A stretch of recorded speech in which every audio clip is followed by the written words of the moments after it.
Hallo, mein Name ist Jan Jello. Ich bin seit über 20 Jahren Professor an einer Kölner Hochschule und helfe seit über 10 Jahren als YouTuber Studenten im Ingenieurstudium.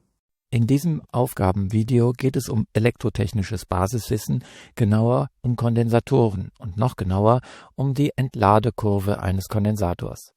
Ein Kondensator mit der Kapazität C gleich 100 Mikrofarad ist auf U0 gleich 100 Volt aufgeladen. Der Schalter, der vorher bei A lag, wird auf B gestellt, sodass sich der Kondensator nun über einen Widerstand R gleich 1 Kiloohm entlädt. Zeichnen Sie den Spannungsverlauf während dieser Entladung anhand von berechneten Tabellenwerten. Das Ergebnis sei hier schon mal eingeblendet. Die Spannung wird exponentiell mit der Zeit abfallen, der Strom genauso und ebenso die Ladungen. Um diese Kurve zu zeichnen, müssen aber noch ein paar Details geklärt werden, unter anderem auch, wie man mit dem Taschenrechner die E-Funktion berechnet. Gesucht ist hier der Spannungsverlauf eines Kondensators, der entladen wird, und zwar wird er entladen von einer Maximalspannung U0 aus. Dass er entladen wird, erkennt man an dem E hoch minus. Das heißt, das ist eine kleiner werdende Funktion. Und da er mit der Zeit entladen wird, muss hier in den Exponenten auch die Zeit rein. Jetzt ist die Zeit aber etwas, was die Einheit Sekunde hat, und im Exponenten steht nie irgendwas mit einer Einheit. Schon deswegen müssen wir hier eine zusätzliche Größe reinbringen, Tau, das nennt sich auch Zeitkonstante. Diese Zeitkonstante Tau ist typisch für diesen Kondensator. Es ist nichts anderes als das Produkt aus dem Widerstand R, den die Ladungen überwinden müssen, wenn sie von den Elektroden runterfließen, und der Kapazität des Kondensators. Die Daten haben wir hier gegeben mit einem Kiloohm mal 100 Mikrofarad. Das ist in Zehnerpotenzen ausgedrückt 10 hoch 3 Ohm mal 10 hoch 2 für die 100 mal 10 hoch minus 6 für die Mikro und dann eben Farad.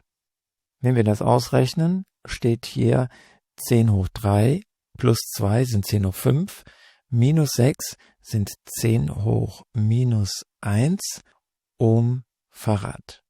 Aus dem Ohmschen Gesetz wissen wir, dass R gleich U durch I ist.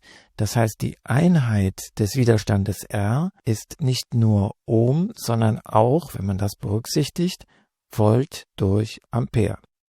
Genauso gilt für die Einheit der Kapazität C aus dem einfachsten Gesetz der Welt, nämlich Q gleich C mal U, also Q gleich Q.